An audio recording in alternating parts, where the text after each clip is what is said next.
कल युग में भगवान इतना सरल हो गए हैं कि आपको कोई पूजा पाठ करने की जरूरत नहीं है। जिसको कहते हैं अजपा जाप, सोहम सोहम, अलख निरंजन, चलते उठते बैठते सोते जागते। अगर ये छोटा सा मंत्र अलख निरंजन, ये बाबा गोरखनाथ का दिया हुआ मंत्र है।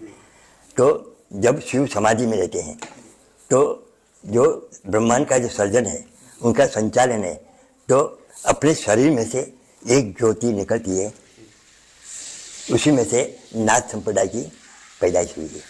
यानी ये नाथ संप्रदाय बाबा गोरखनाथ ये शंकर जी का ही अवतार है।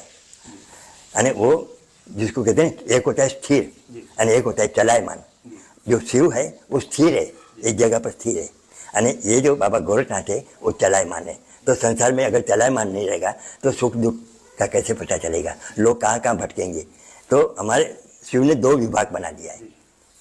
जो लोग शिव की पूजा करते हैं चलो वो भी ठीक है, और जो लोग शिव की पूजा नहीं कर सकते हैं यानी घर में परेशान है और तमाम प्रकार की बुराइयों से भरे हुए हैं, तो उनको मार्ग कौन दिखाएगा।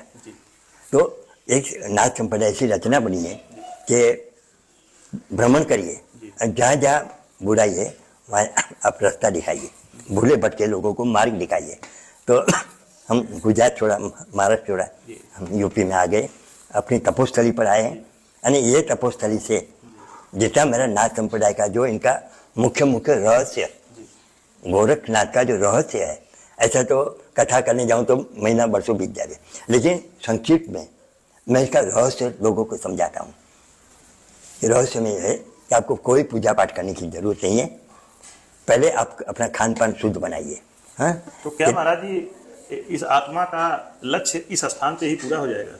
जरूर जरूर, मैं वचन देता हूँ। महाराज जी जो गृहस्थ जीवन में रह रहे हैं उनको अपने घर में गृहस्थी में रह करके कौन सा साधन करना चाहिए कि उनके जीवन का कल्याण हो? बहुत कम, 100 नहीं 1000 की बात करता हूँ, नहीं 1000 की बात 1 लाख की बात करता हूँ।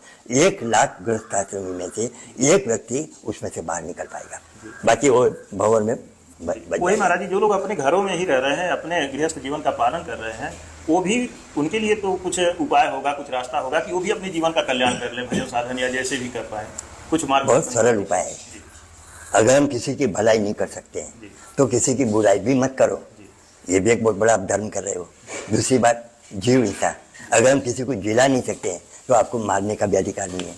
और दूसरा, भगवान ने खाने पीने के लिए तमाम चीज़ दिया है, तो क्यों ये सब कहते हैं कि राक्षसी भोजन के ऊपर आज लोग क्यों टूट पड़ रहे हैं। हमको इस बात की बहुत शर्मिंदगी महसूस